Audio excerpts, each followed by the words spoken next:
Okay mga kaibigan, fight has been announced. Naoya Inoue versus Marlon Tapales. Battle for Undisputed sa Super Bantamweight Division mga kaibigan. So syempre, credits po kay Sir Sean Gibbons, kay Sir Brendan Gibbons, Sir JC Manangkil, Shane Shapiro sa kampo po ni Marlon Tapales. At syempre, sa kampo naman ni Inoue, nandiyan po sila Mr. Honda, Mr. Ohashi, at syempre ang Top Rank Promotions mga kaibigan. Kung wala po ang pakikipagtulungan ng bawat isa, hindi po ito magiging posible mga kaibigan. So, December 26, Ariake Arena, dyan po sa Tokyo, Japan, mga kaibigan, magaganap po yan, mga idol. So, napakaganda nga po, no? Lahat tingnan mo yung, yung poster, mga kaibigan. 4 na belt yan, ha? At history, kasi unang pagkakataon po sa Asia, na 2 Asiano ang maglalaban for the Undisputed.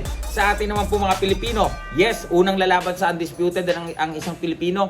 At una din pong Pilipino na 2 belt holder ay makikipag-unify or makikipaglaban para po sa Undisputed. So ito po ay isang kasaysayan for Marlon Tapales mga kaibigan. Sama-sama nga po natin siyang suportahan. Of course, once na-confirm nga po ito, magkakaroon po siya ng training camp sa Baguio 1 month before going to Japan para nga po dito sa laban kay Naoya Inoue. So, enough na muna yung mga pag dito talakayan ng mga katuwaan lang. Enough na muna sa mga tune up. Enough na muna sa mga laban na mga activity lang mga kaibigan. O sa mga hype-hype lang. Dito po, yan yung legit. Ang tanong, bakit kapag mga lihiti mo ang gumalaw, ang dali? Bakit kapag mga mga palaus na, kailangan pang ipadaan dito, makiusap dito, makisuyo kay Juan, hindi kaya dumirekta. Bakit yung pinipilit nilang sinisiraan na Sean Gibbons, ayan, nasa Japan ngayon, done deal. Hindi ba mga kaibigan? Ngayon, kayo na magsasabi. Base sa mga huling result ng mga output ng bawat isa, sino po ang nasa katwiran, sino po ang nasa katotohanan? Shoutout po sa mga kaibigan natin diyan sa Japan. At 'di ba?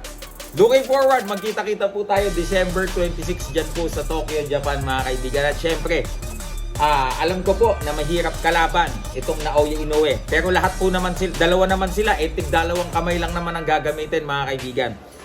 Naoya Inoue versus Marlon Tapales. Marlon Tapales, hindi din po siya bago dito. He is a 2 Division World Champion, former Bantamweight World Champion. Ngayon ay Unified Super Bantamweight Champion.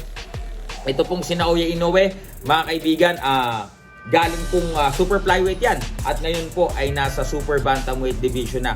Si Marlon Tapales po ay isang veterano din. So hindi nyo po masasabi na, si Marlon Tapales, pera lang ang habol niyan. Of course not, mga kaibigan. Marlon Tapales is here to win this fight, mga kaibigan. So okay lang.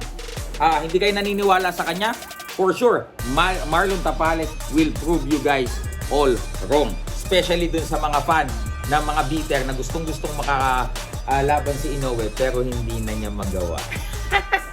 O baka nga kay Carla Miss Martin o dito kay Kenneth Luber, hindi na manalo yan mga kaibigan. So yun, excited po ang lahat. We're so excited for this. Hindi lang po yung mismong laban, kundi din po yung gagawing training camp kasi all-star po, star-studded training camp ang inihanda po for Marlon the Nightmare Tapales. So sama-sama po tayo na suportahan si Marlon Tapales. Silver Boys TV, masayang-masaya ngayong araw. Peace.